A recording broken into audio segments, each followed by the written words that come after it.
Salut à tous les footeux, bienvenue à Footland. Bon, je vais pas passer une heure sur l'intro. Ce que je vais faire dans cette vidéo, c'est tout simplement vous expliquer le bordel qu'il y a au Barça, que ce soit sportivement ou économiquement. Et vous allez voir, c'est vraiment le bordel.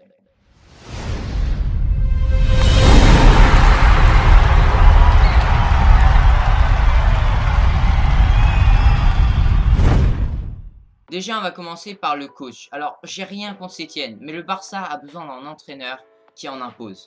Et c'est loin d'être le cas pour l'ex-entraîneur du Betis. Et oui, il est arrivé aux manettes avec un CV aussi maigre que la feuille de statistiques d'Antoine Griezmann depuis le début du confinement.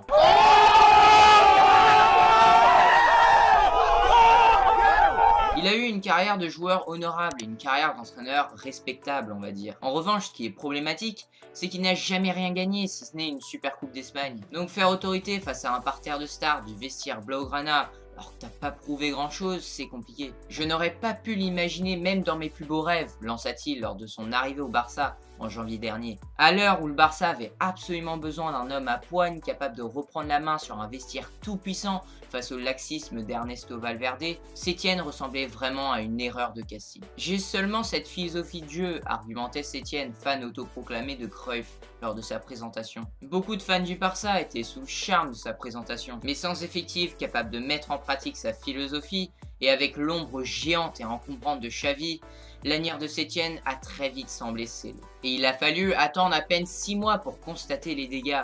Sur le terrain, tout d'abord, c'est catastrophique. Il n'y a aucun fond de jeu. Le Barça enchaîne les bouillies, très loin de ses standards. Je veux pas être méchant, mais les seuls buts du Barça, c'est dû à une erreur de la défense adverse. Les supporters Blaugrana sont tellement dépités de ce que propose leur équipe au niveau du jeu, qu'ils mettent tous leurs espoirs sur le crack Riqui Puig. Comme si ce joueur âgé seulement de 21 ans allait changer ce Barça à lui tout seul. De plus, les joueurs catalans ont déjà zappé l'autorité de Sétienne. À l'image de Lionel Messi, qui a tourné le dos à 2 reprises à son adjoint Eder Sarabia lors du match face au Celta Vigo, l'ignorant de façon grotesque. Je le dis et je le répète, ce n'est pas Quique Sétienne qui coach cette équipe, c'est Messi. C'est clair et net, le vestiaire échappe désormais totalement à Sétienne. Les joueurs lui reprochent notamment des séances qui manquent de rythme, ce qui est paradoxal lorsqu'on sait que l'intensité n'a jamais été la meilleure amie de Messi à l'entraînement. L'antipode de Sétienne et le Barça, c'est certainement Diego Simeone et l'Atlético de Madrid. Deux entités qui se mêlent, qui se nourrissent l'une et l'autre depuis des années.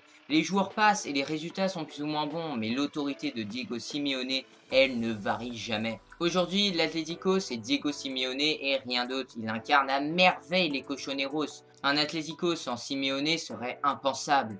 C'est la référence. Tout ce qui manque en fait au Barça depuis le départ de Pep Guardiola, excepté Luis Enrique, le seul qui fut couronné de succès européen depuis 2012. Avant au Barça, les entraîneurs passaient et ne laissaient plus d'héritage. Voilà qui était déjà extrêmement embêtant. Désormais, en plus de ça, leur autorité est remise en cause par un vestiaire qui n'en fait qu'à sa tête. Voilà qui est bien pire. En Espagne, on parle déjà d'un possible licenciement de Sétienne en fin de saison. Mais comment pourrait-il en être autrement? Sportivement, les résultats sont mauvais. Le vestiaire cherche donc un coupable idéal. Qui de mieux que Sétienne? Ses heures sont désormais comptées. Et ce ne sont ni les résultats ni le jeu proposé qui sauvera sa tête. Non, le vestiaire, lui, veut sa peau. Donc il y a de grandes chances qu'il parte. Si Valverde est resté si longtemps à la tête du Barça, malgré les 2 grosses humiliations en Ligue des Champions face à l'AS Roma et Liverpool, c'est avant tout parce qu'il avait mis le vestiaire dans sa poche.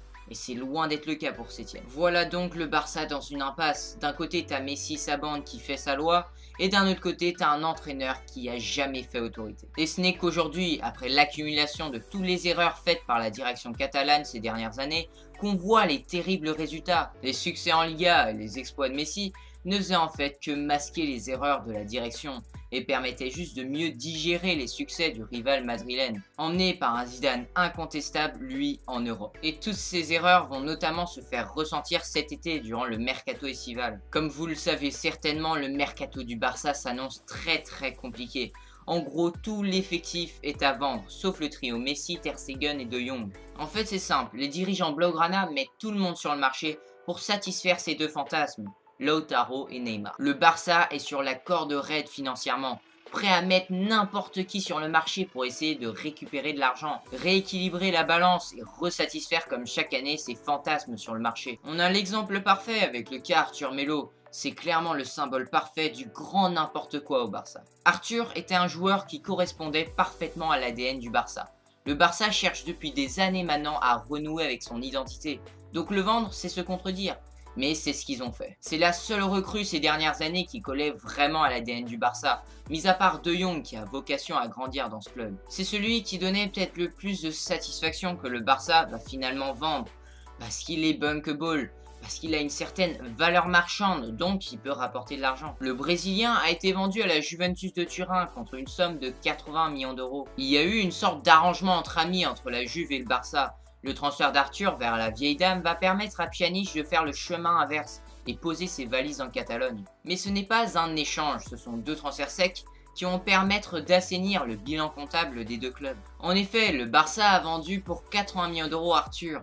Il y aura donc écrit sur son bilan comptable plus 80 millions d'euros. Et le Barça, comme vous le savez, a acheté Pjanic pour 60 millions d'euros. Sauf que lorsqu'on achète un joueur, on lisse la somme investie sur le nombre d'années de contrat du joueur. Donc finalement, les 60 millions d'euros investis sur le Bosnien vont être répartis sur ces 4 années de contrat. Il va donc coûter 15 millions d'euros pendant 4 saisons au FC Barcelone. Donc dans le bilan comptable 2019-2020 apparaîtra transfert entrant de Pjanic, moins 15 millions d'euros, et transfert sortant d'Arthur, plus 80 millions d'euros. Résultat, un bilan comptable du Barça plutôt flatteur pour l'exercice qui se clôt fin juin. Cela permet au Barça de sauver son bilan financier qui, on le sait, est très compliqué. Mais cette bidouille comptable est très mauvaise sur le long terme. Car le Barça vend Arthur, qui avait l'un des plus bas salaires de l'effectif, et recrute Pjanic, qui lui aura un gros salaire. Et dans les 3 années qui suivent, il va falloir débourser 15 millions d'euros à la Juve. Et avec Pjanic, le Barça se retrouve avec 3 régistas au profil identique, et dont la comptabilité n'est pas encore assurée. Et franchement, le milieu est loin d'être le secteur où le Barça doit se renforcer.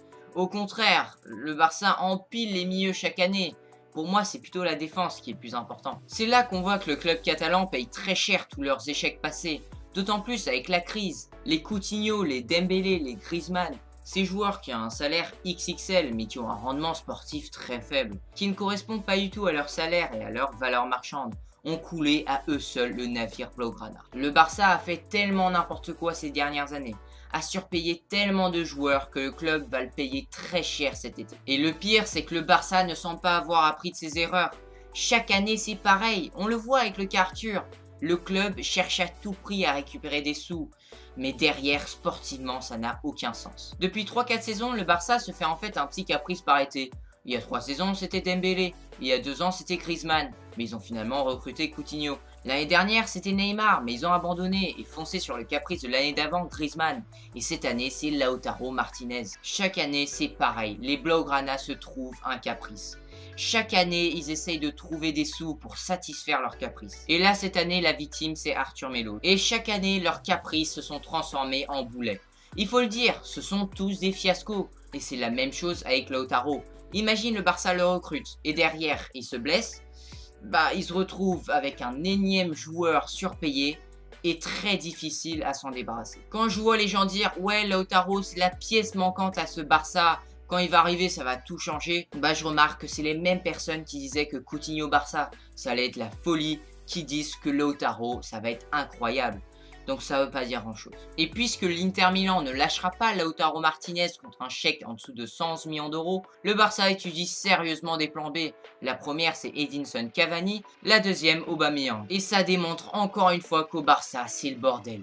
Ces pistes n'ont aucun sens. De base, le Barça cherche un buteur pour remplacer Luis Suarez qui est vieillissant. Donc remplacer Luis Suarez sous prétexte qu'il est en déclin par un joueur qui lui a déjà dépassé la trentaine, c'est n'importe quoi. Cavani est né la même année que Suarez et Aubameyang a déjà 31 ans. Et en termes de jeu aussi, Cavani ne correspond pas du tout à l'ADN du Barça. Il a déjà du mal à s'acclimater à Neymar et Mbappé, donc je le vois pas du tout au Barça qui est rempli de stars, notamment avec Messi qui est tout puissant. Aubameyang c'est pareil, c'est un joueur qui a besoin d'espace et de verticalité. Or le jeu du Barça est très axial qui ne passe que très rarement sur les côtés. Et en plus, il n'y a que très peu d'espace sur le front offensif puisque le Barça a un jeu qui se base principalement sur une grande possession. Donc il n'y a aucune cohérence sportive sur ces deux pistes. Et financièrement, de toute façon, ce serait compliqué. Cavani gagnait 18 millions d'euros par an au PSG, c'est équivalent au deuxième meilleur salaire du club catalan, celui de Griezmann. Ça a d'ailleurs fait couler beaucoup d'encre chez les supporters blaugrana. Et Aubameyang, bah c'est un salaire anglais quoi. Et en plus, à la différence de Cavani qui est libre, Aubameyang est sous contrat avec Arsenal et les Gunners ne veulent pas le lâcher et font tout pour le prolonger. Donc finalement, on en revient à Lautaro qui est en effet le successeur idéal de Suarez. Il n'a que 22 ans. Mais tout ça résume parfaitement la situation du Barça. Premièrement, ils n'ont plus la surface financière pour convaincre les joueurs qui convoitent, à savoir Lautaro Martinez. Et deuxièmement, le Barça n'a aucune stratégie pour combler ce problème-là. Il y a beaucoup de joueurs que tu peux aller chercher qui pourraient largement régler ce problème. Je pense notamment à Martial ou à Lacazette. Il y a un abonné dans les commentaires qui m'a dit que Gabriel Jesus aussi pourrait faire l'affaire. Oui, je suis complètement d'accord avec lui. Il est jeune, 24 ans, et en plus, il a un potentiel incroyable. Il est barré par Sergio Agüero. Donc si le Barça arrive et lui dit « Viens, on va te donner un petit peu de temps de jeu », je peux vous dire qu'il va accepter. Et surtout, le Barça pourrait le recruter pour pas très cher. 50 millions d'euros suffirait, je pense. Mais le club catalan se sent obligé d'attirer des grands noms. Parce que c'est le Barça. Et qu'il doit toujours être au devant de la scène. Mais ce n'est pas comme ça que le Barça va retrouver sa splendeur d'antan. Bref, c'est le bordel au Barça et faut vite que le club revienne sur le droit chemin. J'espère que cette vidéo vous aura plu. Si c'est le cas, explosez la barre des likes et surtout abonnez-vous pour rejoindre une communauté de passionnés du football tout comme toi et ne ratez aucune de mes prochaines vidéos. Allez, on est parti pour le duel du jour.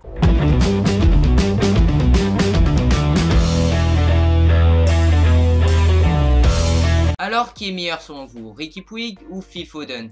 À vos commentaires les gars, et moi je vous dis à la prochaine pour une nouvelle analyse palpitante.